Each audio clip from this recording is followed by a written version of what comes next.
Ya Ali Madad. Otherwise, Rai Abu Ali Missionary, wise number 864. 16th of November 1996, Wise in Surat Jamaat Khana. Ya Ali Madad.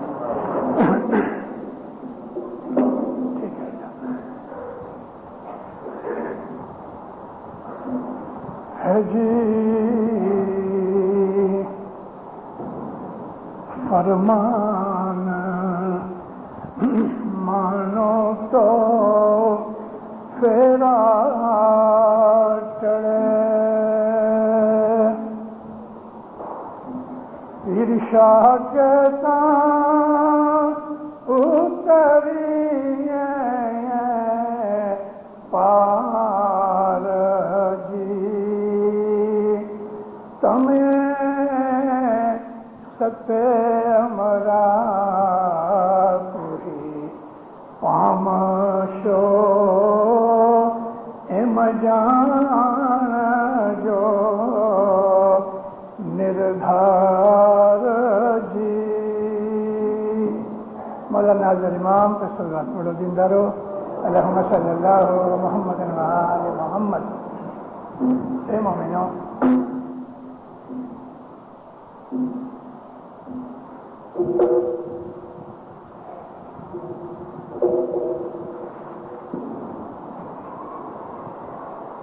اللہ تعالیٰ قرآن شریف کے اندر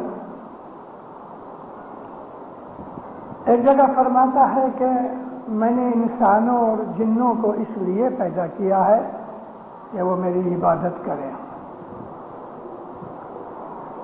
عبادت کا جو لفظ ہے عربی زبان کے اندر، اس کا مطلب کیا ہے کہ کوئی بھی حکم اس کا نافرمانی میں نہ کیا جائے، ہر حکم اس کا مانا جائے اور اس مولا کی غلامی کی جائے. غلام اپنی مرضی اپنے سیٹ کی مرضی کے اندر مکس نہیں کرتا. عربی زبان کا جو لفظ عبد ہے اس کا مطلب ہے بندہ، یعنی کہ غلام، سلیو. بھلا خدا تعالیٰ کو یہ دنیا بنانے کی ضرورت کیا پڑی؟ کیوں خدا تعالیٰ نے دنیا بنائی اور انسانوں اور جنوں کو اپنا غلام بنایا؟ تو خدا تعالیٰ نے داؤد علیہ السلام کو یہ بات کہی کہ اے داؤد، میں چھپا ہوا ایک خزانہ تھا، مجھے کوئی جانتا نہیں تھا. مجھے ایسا خیال آیا، مجھے یہ پسند ہوا کہ میں ظاہر ہوں تو مجھے پہچاننے والے مجھے پہچانے. دیکھو دینداروں، خدا تعالیٰ کی صفتیں بہت ہیں. خدا رب ہے، تو رب کہتے ہیں پالنے والے کو، انگلش میں کہتے ہیں سسٹینر. اب کوئی ہے ہی نہیں تو پالے کس کو؟ خدا تعالیٰ اگر رب ہے تو کس کو پالے؟ کوئی خلقت بناوے تو پالے نا. خدا رحیم ہے. رحیم کہتے ہیں رحم کرنے والا. اگر کوئی خلقت ہی نہیں تو رحم کس پہ کرے؟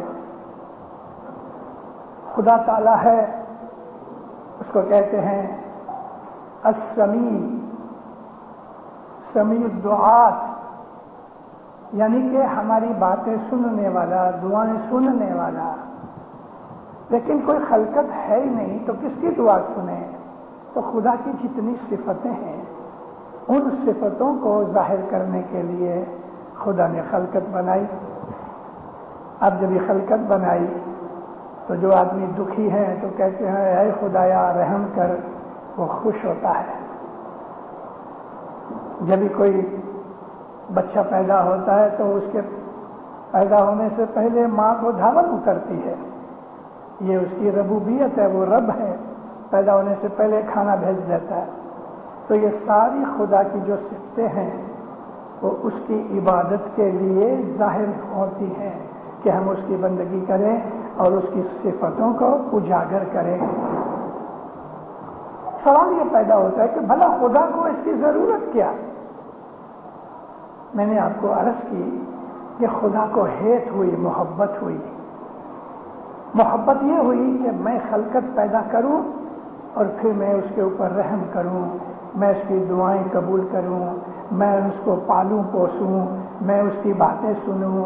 یہ سب خدا تعالیٰ کی خود کی اپنی صفتوں کو ظاہر کرنے کے لیے اس نے یہ خلقت بنائی ہے۔ وَمَا خَلَقَتُ الْجِنَّ وَالْإِنسَ إِلَّا لِيَعْبُدُونَ، ہم نے انسانوں اور جنوں کو کسی اور کام کے لیے پیدا نہیں کیا سوا اس کے کہ وہ ہماری عبادت کریں، فرمان مانیں۔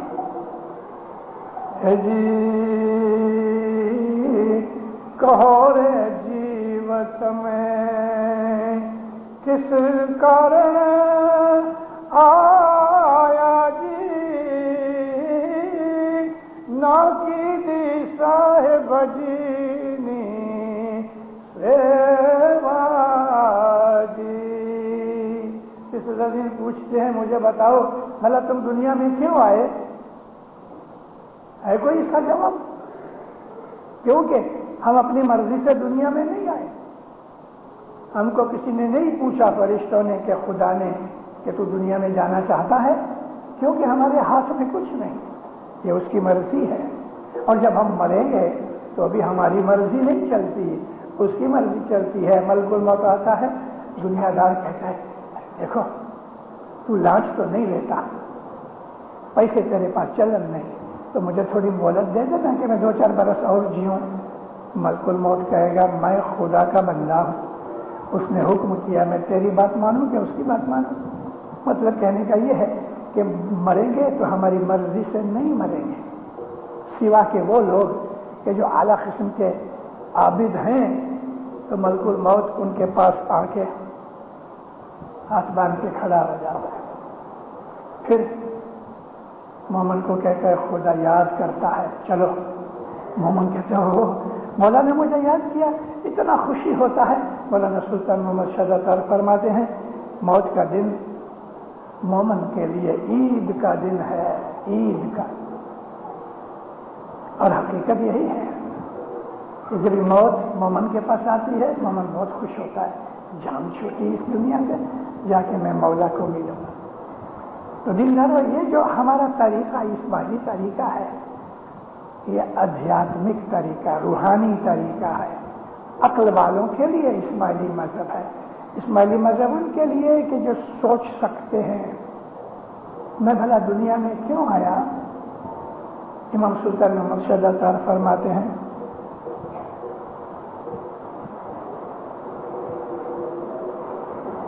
مولا فرمایا کہ تم ایک دن آرام سے بیٹھ کے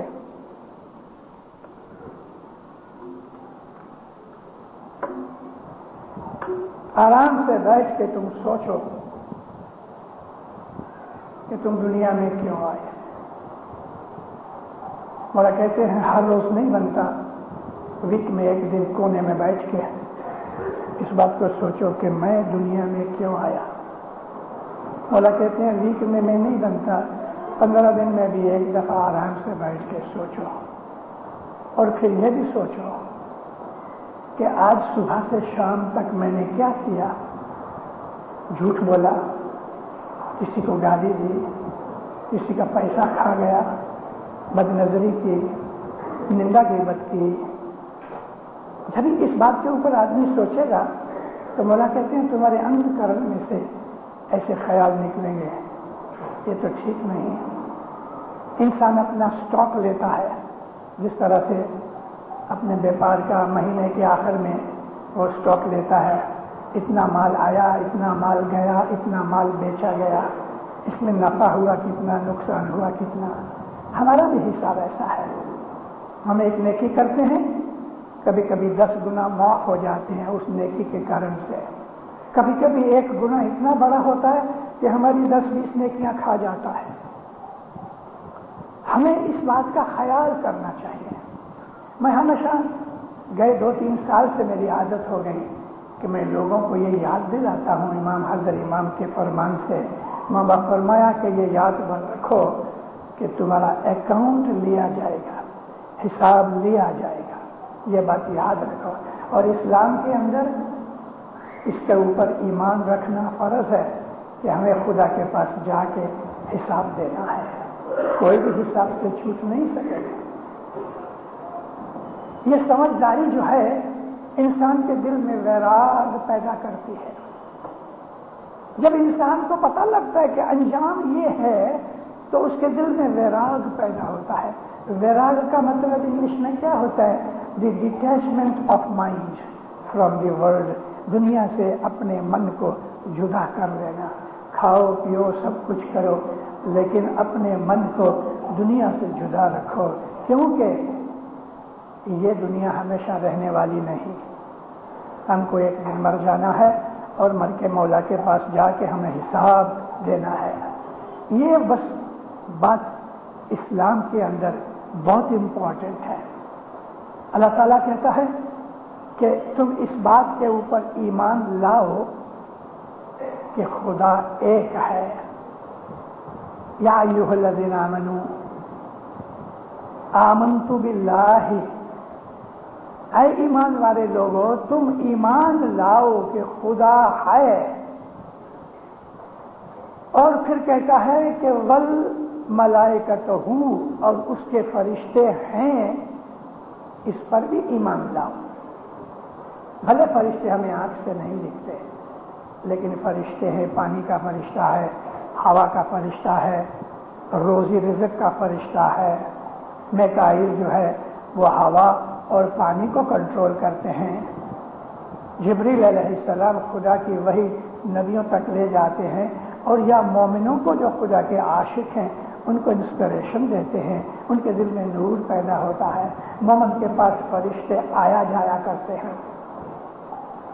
وکتبہ ہی، خدا کہتا ہے اور میری کتابیں جو ہیں، میں نے جتنے دنیا کے اندر شاستر بھیجے ہیں، قرآن پاک ہے، بائبل ہے جس کو ہم انجیل کہتے ہیں، اس کے پہلے موسیٰ علیہ السلام کے اوپر تورات اتری، داؤد علیہ السلام کے اوپر زبور اتری، حضرت عیسیٰ پہ انجیل اتری، اور نبی پاک کے اوپر قرآن اترا، آخری اور چھلی کتاب ہے۔ لیکن اس کے پہلے 4 وید بھی اترے۔ خدا کہتا ہے میں نے کوئی ملک ایسا چھوڑا نہیں کہ جس میں نے اپنے نبی نہیں بھیجے۔ 1,24,000 نبی آئے، 1,24,000 124,000 نبی آئے، ہر ملک کے اندر آئے، ہندوستان میں بھی آئے، افریقہ میں آئے، یورپ میں آئے، امریکہ میں آئے۔ اب 1,24,000 پیغمبروں کی لاکھوں برس نکل گئے، ہمارے پاس ہسٹری نہیں ہے، ہم نے لاسٹ کی ہے۔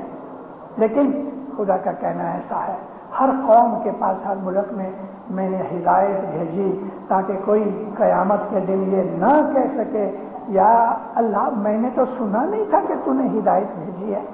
کسی نہ کسی طریقے سے، کسی مشنری کے منہ سے، باپ کے منہ سے، ماں کے منہ سے، کسی نہ کسی طریقے سے خدا کار میں یہ بات ڈال دیتا ہے، جھوٹ بولنا گناہ ہے، خدا کی ہستی ہے اور خدا تعالیٰ کی عبادت کرنا ہے، ایسی نیک باتیں جو ہیں وہ خدا کسی نہ کسی طریقے کام میں ڈال دیتا ہے۔ گرد صدر دن کہتے ہیں کہ قیامت کے دن جب حساب کیا جائے گا تو اس وقت تم یہ نہیں کہہ سکو گے مولا میں نے تو نہیں سنا تھا۔ چوگڑیے کو یاد کرو تو، یارا متا کوئی آخے تس دن ویراتا منہ جیو متا سی نہ سو۔ سندھی زبان ہے۔ اس صدر دن کہتے ہیں ایسا تم میں سے کوئی کہہ نہیں سکے گا کہ یا مولا میں نے تو نہیں سنا تھا کہ جھوٹ بولنا گناہ ہے، کسی کا مال کھانا گناہ ہے، جو نیکی کے کام ہیں، جو بدی کے کام ہیں ہم کو ان کی ہدایت دی جاتی ہے۔ ہر انسان کو کسی نہ کسی طریقے سے خدا ہدایت کرے گا اور اس نہیں کچھ کہہ سکے گا۔ اے مومنوں، میں نے آپ کو عرض کی امام سلطان محمد شاہ داتار کے فرمان سے کہ آرام سے بیٹھ کے آپ یہ سوچو کہ دنیا میں کیوں آئے، اور یہ بھی سوچو کہ میں ابھی کیا کر رہا ہوں۔ ہم جو اسماعیلی ہیں. انگلش میں لفظ ہے یونیک. یونیک کہتے ہیں کہ جو ایسا دوسرا کوئی نہ ہوئے، ہمارے جیسا مذہب کسی اور جگہ نہیں ہے. اسلام کے 73 فرقے ہیں، لیکن 72 فرقے ہمارے جیسے نہیں اور ہم ان جیسے نہیں ہیں. وجہ اس کی کیا ہے؟ وجہ یہ ہے کہ دین اسلام کا جو ایسنس ہے، اس کی والیوم ذرا کم کرو. دین اسلام کا جو ایسنس ہے وہ ایسنس یہ اسماعیلی مذہب ہے. کیا ایسنس ہے؟ اسماعیلی مذہب ہے، لیکن ایسنس کیا ہے؟ ایسنس یہ ہے کہ خدا نور ہے، اس کا کوئی شریک نہیں، اس کا کوئی بھاگیدار نہیں، وہ بالکل اکیلا ہے، اس جیسا کوئی نہیں. وہ نور جس نے دنیا بنائی، جس نے انسان بنائے، خلقت بنائی، تو کیا وہ اس دنیا میں ہے کہ نہیں؟ عقل کہتی ہے، قرآن کہتا ہے کہ وہ دنیا میں موجود ہے. تو اگر وہ موجود ہے، کس شکل میں ہے اور کہاں ہے؟ یہ ایسنس ہے. تو پھر ہم اسماعیلی لوگ جو ہیں وہ حضرت امام کو آنکھ سے دیکھتے ہیں. ہم کو کہا گیا ہے کہ اس میں نور ہے، لیکن ہم کو تو اس کا بدن دکھتا ہے، نور نہیں دکھتا. تو جو ایسنس ہے وہ چھپا ہوتا ہے. مثال دوں، ایک بادام لو، بادام کا چھلکا جو ہے اوپر کا وہ ہارڈ ہوتا ہے، ہتھوڑی لے کے ہم اس کو توڑتے ہیں، اب اندر سے بادام نکلا، وہ اپنے شیل میں چھپا ہوا تھا. کیا یہ بادام ایسنس ہے؟ نہیں. تو ایسنس کیا ہے؟ اس بادام میں تیل ہے، وہ بھی دکھتا نہیں. اب بادام کو کوٹ ڈالو اور کوئی برتن لے کے، پلیٹ لے کے اس میں اس کو رکھو، کوٹے ہوئے پاؤڈر کو، نیچے تھوڑی آگ رکھو، تو آگ کی گرمی سے بادام میں سے تیل نکلے گا. اس کو چمچہ لے کے دباؤ تو اندر سے تیل نکلے گا. یہ اس کا ایسنس ہے. ایک اور مثال ہمارے پیروں نے گنان کے اندر دی ہے کہ گھرت میں جم دودھ میں جم گھرت سمانا. دودھ کے اندر جس طرح سے گھی سمایا ہوا ہے، آپ دودھ لو، دودھ کے اندر سے ہمیں مکھن نظر نہیں آتا. پھر ہم اس کو بلوتے ہیں، دہی بناتے ہیں، بلوتے ہیں، اور بلونے کی فرکشن سے، ہیٹ سے اس کے اندر سے مکھن باہر نکلتا ہے. ہمارا حال ایسا ہی ہے. وہ ایسنس کہ خدا نور ہے اور وہ ایک شیل کے اندر ہے، اور وہ شیل حضرت امام کا بدن ہے. اس بدن کے اندر اللہ کا نور چھپا ہے. اب ہماری ظاہر کی آنکھ نور کو دیکھنے کی طاقت نہیں رکھتی، اس لیے اس کو دیکھنے کے لیے اسپیشل ٹریننگ چاہیے کہ جیسے ہماری باہر 2 آنکھیں ہیں، ایسا ہمارے اندر ایک آنکھ ہے. آج سے لگ بھگ 40-45 برس پہلے کینیڈا کا ایک رائٹر تھا رابسن لیمپا. اس نے ایک کتاب لکھی تھی دی تھرڈ آئی. یہ رابسن لیمپا تبت گیا، تبت جا کے مدت تک رہا 2-3 برس. وہاں کے لاما کے ساتھ، بدھسٹ کے ساتھ بیٹھ کے یوگ ودیا سیکھی، سمادھی لگائی، وہاں کی کچھ کتابیں بھی لے کے آیا، اور اس میں سے کہ انسان کے اندر ایک تیسری آنکھ ہے، تو وہ تیسری آنکھ کے اوپر اس نے کتاب لکھی.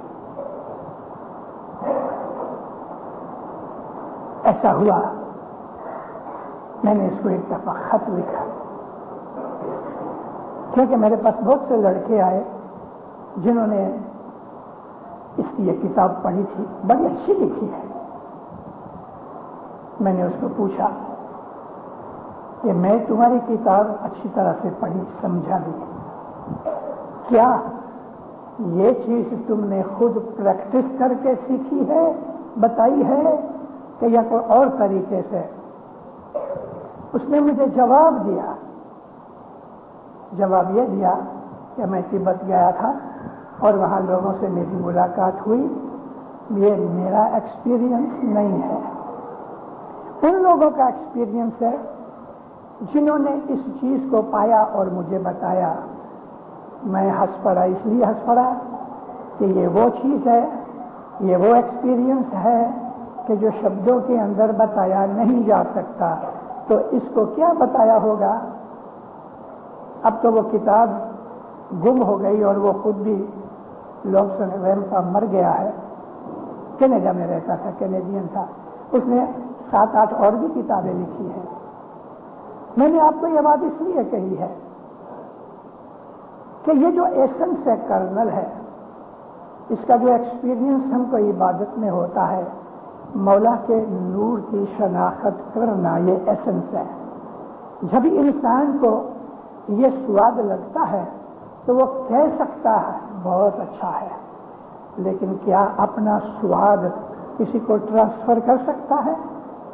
کوئی آدمی ہے پوڈنگ کھا رہا ہے، بہت اچھی پوڈنگ ہے، تو یہی کہے گا نا بہت مزہ آیا، لیکن جو مزہ اس کو آیا یہ مزہ تو ٹرانسفر نہیں کر سکتا، سوا کہ وہ آدمی خود ایک چمچہ لے کے کھا لے تب پتا چلے کہ بہت اچھا ہے۔ اسماعیلی مذہب کا یہ ایسنس کہ خود عبادت کر کے اس میں امام کے نور کے ہم ایکسپیرینس لے سکیں، مومنو، یہ اسماعیلی دین کا ایسنس ہے، اور یہ چیز ہم کسی کو کہہ نہیں سکتے۔ کیوں نہیں کہہ سکتے؟ شبد ہی نہیں ہے کہنے کے، اس کی ایکسپریشن کا کوئی طریقہ ہی نہیں ہے۔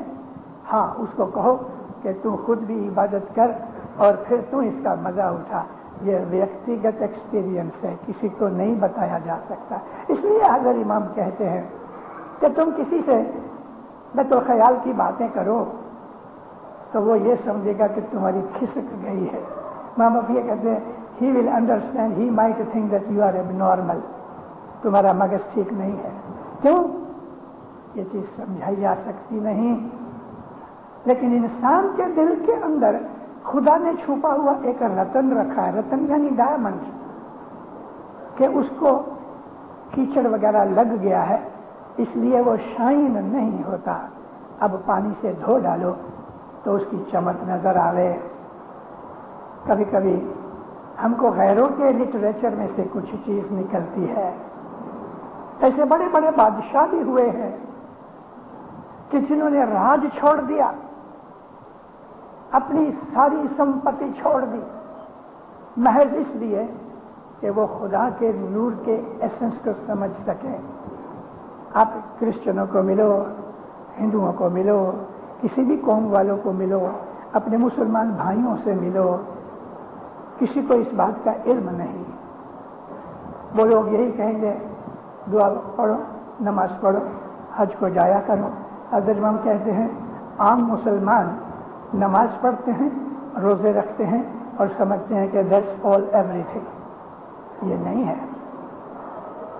رسول اکرم صلی اللہ علیہ وآلہ وسلم نے مکہ کے اندر اپنی 40 برس کی عمر میں یہ اعلان کیا کہ میں خدا کا پیغمبر ہوں اور میں سندیشہ لایا ہوں کہ تم خدا کو ایک مانو، اس کی عبادت کرو۔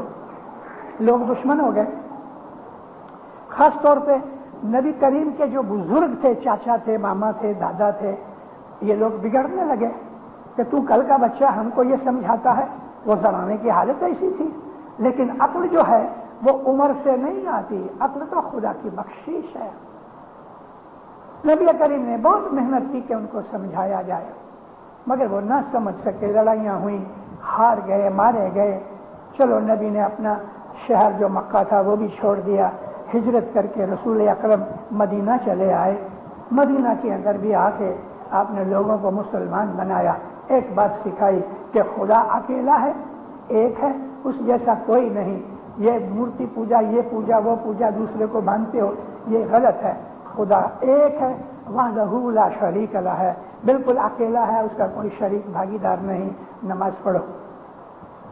پھر تھوڑے ٹائم کے بعد وہ روزے کے دیے، نماز پڑھانا ان کی پریپریشن تھی روحانی حالت میں آگے بڑھنے کی. اور روزے اس لیے تھے کہ دنیا کے اندر کھانے پینے کا موہ، جیب کا سواد انسان کا بڑا دشمن ہے. تو اس کے لیے حضور نے فرمایا کہ چلو تم مہینے کے روزے رکھو. تو جیب کا کنٹرول آ گیا. پھر نبی کریم نے ان کو کچھ وظیفے سکھائے. ایک دن حضرت ابو ذر غفاری تھے. ابو ذر غفاری نبی علی کا بہت عاشق تھا. جب وہ مسلمان ہوا تو اس نے اپنے بچوں کو کہہ دیا ایسا سمجھ لو کہ میں نے گھر بار چھوڑ دیا، میں آیا کروں گا لیکن ابھی تم کام کاج سنبھال لو، میرے کو اپنی آخرت بنانے دو. ابو ذر غفاری علی کو بہت پیار کرتے تھے اور اس وجہ سے اس کے اوپر ظلم بھی بہت ہوئے. خاص طور پہ معاویہ نے اور تیسرے خلیفہ عثمان نے ابو ذر غفاری کو بہت مارا، شریر سے مارا، شریر کی مار دی، مگر اس نے اپنے مذہب کو نہیں چھوڑا. ایک دن کوئی نہیں تھا یا تھے تو چلے گئے. نبی کے نزدیک آ کے نبی کو سلام کیا. کہتا یا نبی میں کچھ کہنا چاہتا ہوں، اجازت ہے؟ فرمایا بول. کہتا یا نبی یہ نماز، یہ روزے، ٹھیک ہے ہم نے آپ کا حکم مانا، یا نبی کیا اس سے زیادہ کچھ ہے؟ حضور ہنس پڑے. فرمایا ہاں ابو ذر اس سے زیادہ بھی کچھ ہے، یا نبی مجھے بتاؤ نا. حضور نے فرمایا اے ابو ذر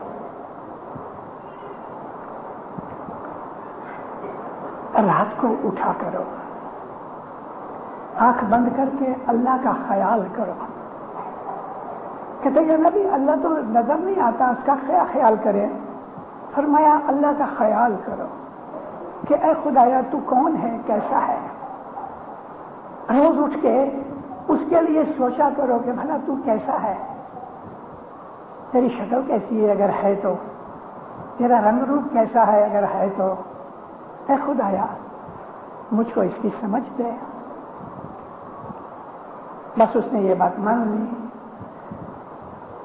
مسجد میں جب عشاء کی نماز ہو جائے، جس کو ہم دوسری دعا کہتے ہیں ثانی کی دعا کے بعد، اس میں پہلی اور دوسری نماز کے اندر آدھے گھنٹے کا پونے گھنٹے کا فرق ہوتا ہے، اور رات کے 12 بجے تک دوسری نماز پڑھی جا سکتی ہے. اس کو کہتے ہیں صلاۃ العشاء، عشاء کی نماز.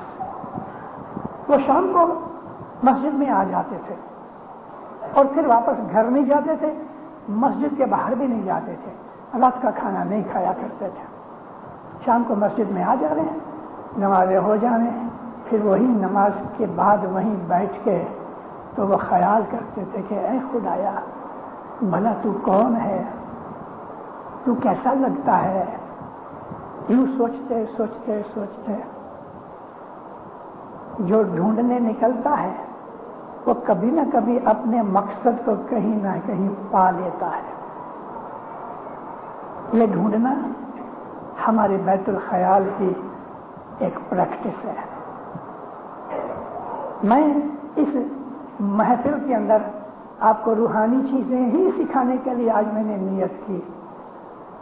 ظاہر کی بہت سی واضح ہو چکی ہیں، لیکن آج میرا دل ایسا ہوا کہ میں جماعت کو روحانیت کی طرف لے جاؤں. پھر آپ میں سے 2 آدمی نکلے کہ 10 آدمی نکلے یا کوئی نہ بھی نکلے، جو کہ انشاءاللہ ایسا تو نہیں ہوگا، کوئی نہ کوئی تو ضرور نکلے گا.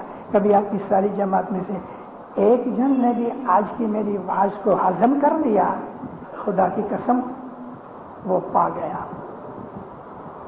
اے دیندارو اپنے دل میں ویراگ پیدا کرو.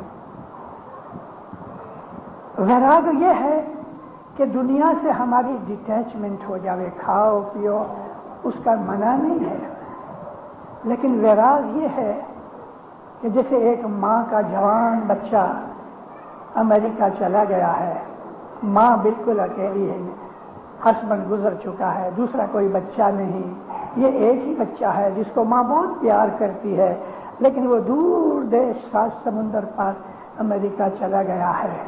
یہ بات مرد لوگ نہیں سمجھ سکیں گے، کیونکہ جو ماں کے سینٹیمنٹس ہیں وہ مرد کی سمجھ میں کبھی نہیں آئیں گے۔ تو میرے کو کیوں سمجھ آتی ہے؟ میں نے ماں کے سینٹیمنٹس کو جانا ہے۔ اب یہ ماں کھاتی ہے، لیکن جب لقمہ تو ساتھ کھانا کھلاتا ہے، شام کو اپنے ساتھ رکھتا ہے، جماعت خانے بچوں کو نہیں جانے دیتا، وہ ہمارے مذہب کا دشمن ہے مگر دوست بن کے بیٹھا ہوا ہے۔ ان بچوں کو، ان مومن بچوں کو جو لاڈلے بچے ہیں مولا کے، ان کے سامنے ایسی باتیں کرتا ہے کہ آہستہ آہستہ ان کا ایمان خراب ہو جائے۔ میں نے یہ بات طے کی اس لیے کہ ہر چیز جو ہمیں اچھی لگتی ہے وہ اچھی نہیں، اس کا سلوک بڑے پیار سے ملتا ہے۔ تم میرے بچے جیسے ہو، کام کرو، فوراً کام دیتا ہے، لیکن میٹھا میٹھا بن کے چوہے کی طرح پھونک پھونک کے گوشت کھا رہا ہے۔ ایسے تو کئی قصے ہیں کہ جہاں ہمارے بچے جا کے پھنس جاتے ہیں۔ کچھ بھی کام کرنا ہے، جانا ہے، میں جانے کے خلاف نہیں ہوں، میں اس کے خلاف ہوں حضرت امام کے فرمان سے اللیگلی نہ جاؤ۔ اور اس کے اندر میں ایک روحانی بات بھی کروں، جب ہم اللیگلی کوئی کام کرتے ہیں، چاہے دنیا کی نظر میں چاہے مولا کی نظر میں، تو ہماری کانشنس بائٹ کرتی ہے۔ جب کانشنس بائٹ کرتی ہے اور پھر بھی ہم کرتے رہتے ہیں تو کانشنس مر جاتی ہے، کانشنس کی آواز بند ہو جاتی ہے۔ پھر ہم جو کچھ بھی کرتے ہیں ہماری کانشنس مر گئی ہے، تو گناہ کرو کچھ بھی کرو پتہ نہیں لگتا۔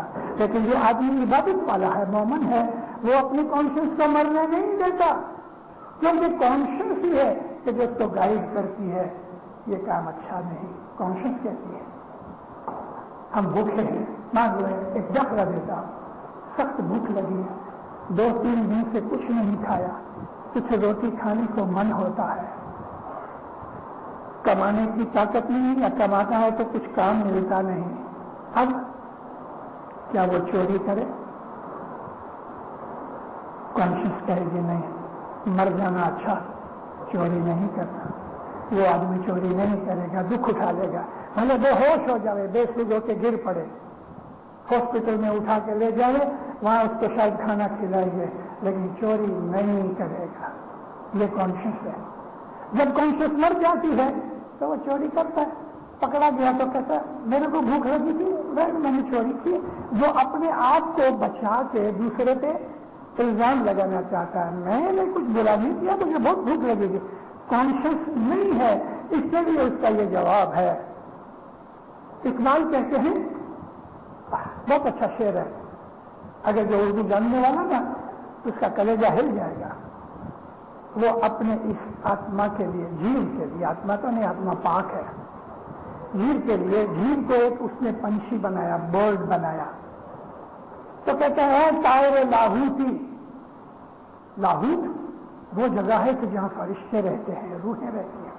اے طائر لاہوتی اس موت سے، اے طائر لاہوتی اس رزق سے موت اچھی ہے، جس رزق سے آتی ہو پرواز میں کوتاہی۔ تو کہتا ہے اے لاہوتی اڑنے والے ہنس، وہ رزق کھا کے کہ تیری اوپر کی اڑان نہ رہے، اس سے تو مر جانا اچھا، کیونکہ تو لاہوتی چیز ہے۔ مطلب کہ ہم حضرت امام کے روحانی بچے، ہم اس دنیا سے نیچے آئے، ہمارے پاس یہ ندیوں کا دین ہے، اس کے لیے ہم دنیا کی موہ ممتا مایا گناہوں کے اندر پڑ کے اپنے روحانی پنکھ کاٹ لیتے ہیں۔ اقبال کہتا ہے اس سے تو مر جانا اچھا، یہ رزق موت سے خراب ہے۔ پھر کہتے ہیں جاگو جاگو بھیا اے مشتاق رہنا ذہانی، اے بھائیو اٹھو، کائے کو رات گما رہے ہو، سو کے نیند کے اندر اٹھ کے مولا کی عبادت کرو۔ کتنے دیوانوں میں ہم کو پیروں نے جاگنے کے لیے کہا. یہ جاگنا آنکھیں سوئی ہے نیند میں سے یہ جاگنا نہیں ہے. پھر کا یہ جاگنا کانشیس کو جگاؤ, اپنے انتکرن کو جگاؤ, رائٹ اینڈ رانگ سمجھو, دیکھو کہ اچھا کیا ہے برا کیا ہے. اور سب کے اندر مولا نے یہ کانشیس دی ہوئی ہے رائٹ اینڈ رانگ سمجھنے کی. اور مومن جو ہوتا ہے تو اس سے بچ جاتا ہے. مومن جان بوجھ کے کبھی گناہ نہیں کرے گا. مومن سے اجانے گناہ ہو جاتے ہیں تو فوراً رو پڑتا یا مولا میرے سے بھول ہو گئی, تو رحم رحیم بادشاہ مجھے بخش دے, مجھے گناہوں سے بچا.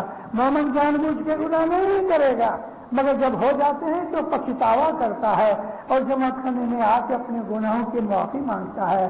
اور چھاٹے کا دن ہوتا ہے تو چھاٹا لیتا ہے.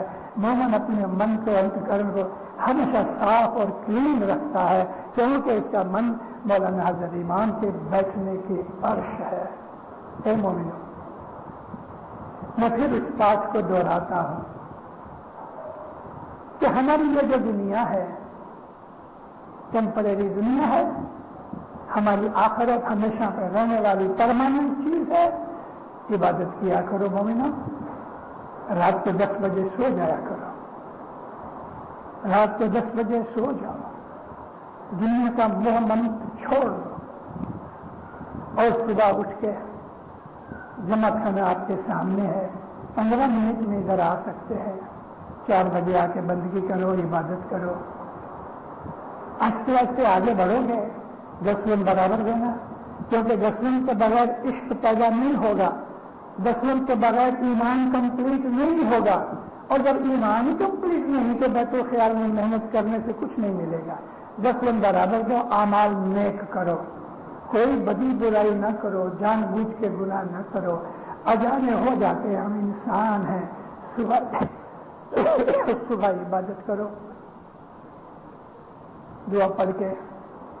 اگر آپ کو کوئی دنیاوی تکلیف ہے, جماعت کرنے میں بیٹھ کے 2 تسبیحاں اللہم صلی اللہ محمد و آل محمد.